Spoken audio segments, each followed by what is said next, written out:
Okay, YouTubers, this is the Angry Prepper. So today's video, we're going to talk about, is this country being destroyed on purpose?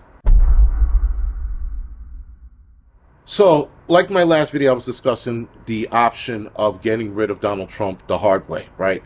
And that was an option that was on the table.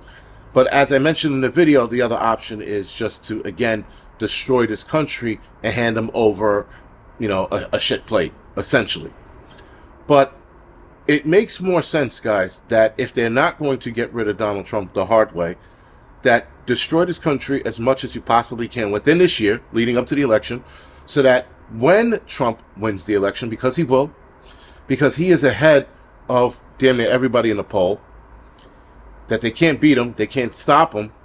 So the only thing to do is to either assassinate him, which they won't do, or hand him over a broken country. Now, this country is already broken. I know a lot of you are like, it's already broken. I'm talking about a really devastated country where he's going to have to focus everything he can just to get this country back. And of course, if he doesn't within the 4 years, everybody could blame him. Not everybody, but the Democrats think that everybody's going to blame him for not fixing the country fast enough. There's always that. It just makes more sense. I mean, and not that they won't assassinate him. I think that option is on the table, but I think it's the least likely option because it would absolutely start civil war. I think that if Donald Trump, if anything happened to him, it would start civil war because people would just be like, first of all, shock and awe. Listen, I even think some liberals would know what that means if he actually got assassinated. The amount of shit that can happen behind it, the amount of infighting, the civil war. I mean, there's so many things, the market tanking, so many things happening that could happen if that happens. I think they don't want to go that hard. So instead of going that hard, they'll go the next level down, and that's just giving him a shit country.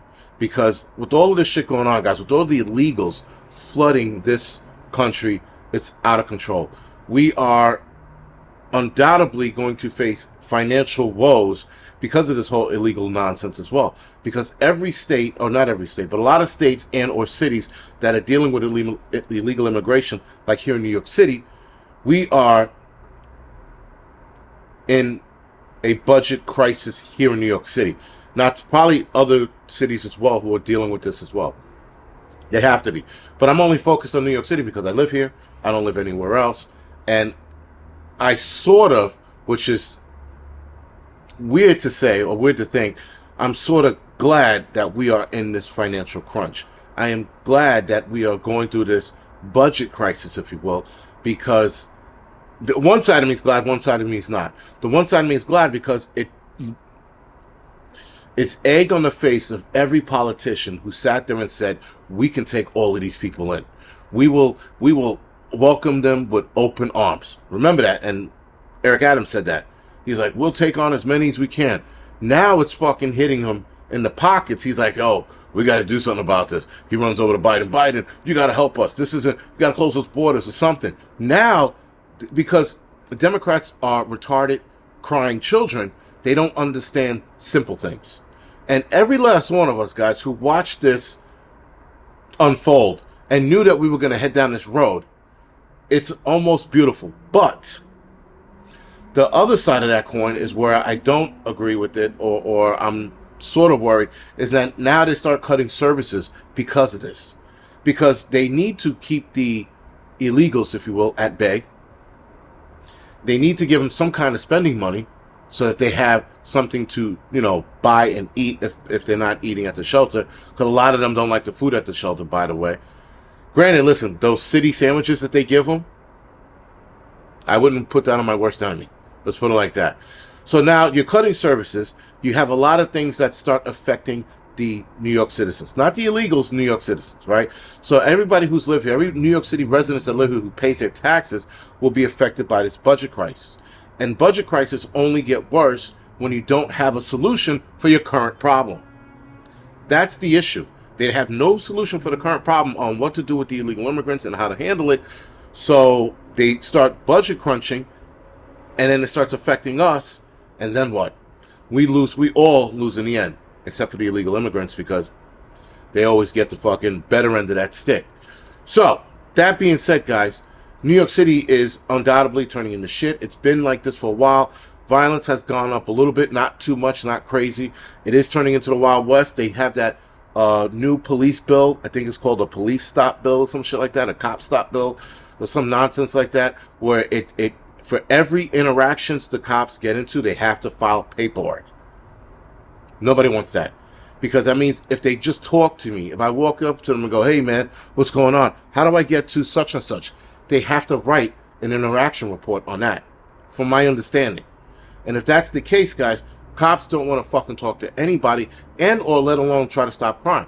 Because for every little thing they do, they got to fill out paperwork. Even Eric Adams is against it. And that means more police are going to do less interactions, which is going to lead to more crime. So the crime rate should start jumping up within the next couple of weeks because of this stupid bill that they just passed. And that was the city council that passed this bill.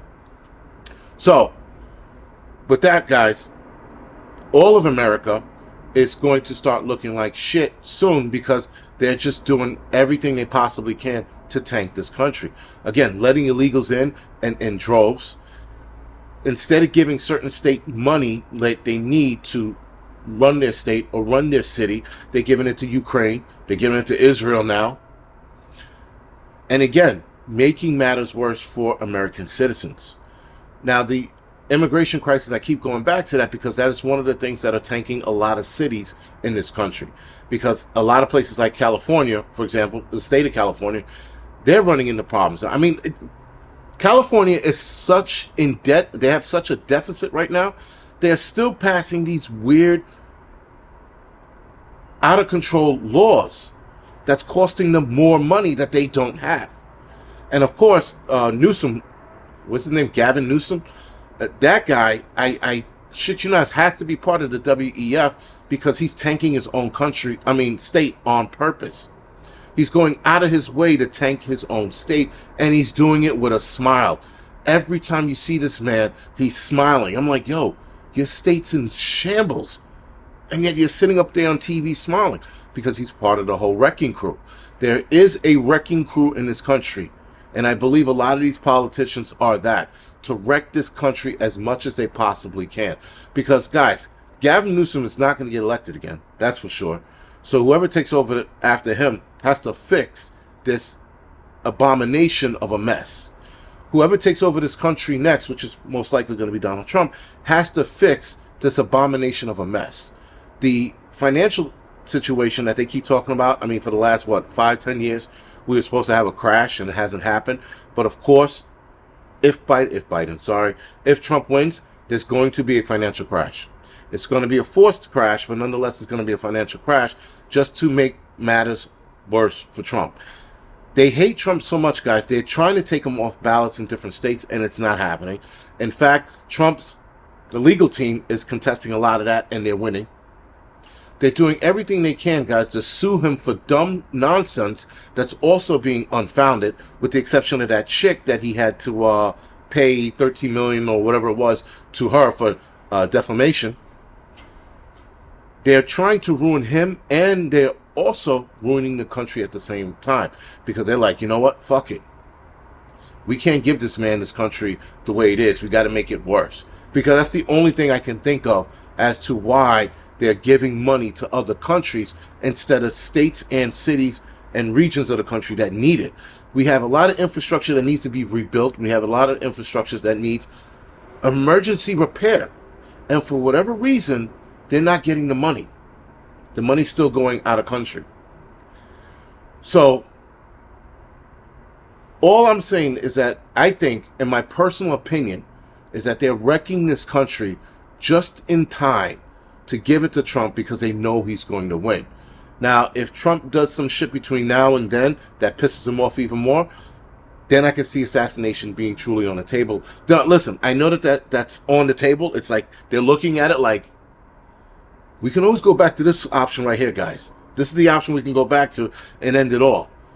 Or let's wreck this country as much as we possibly can, hand it to him, and watch him struggle and flounder, and the American people will blame him, which is not going to work that way, nor does it work that way. We know who destroyed this country.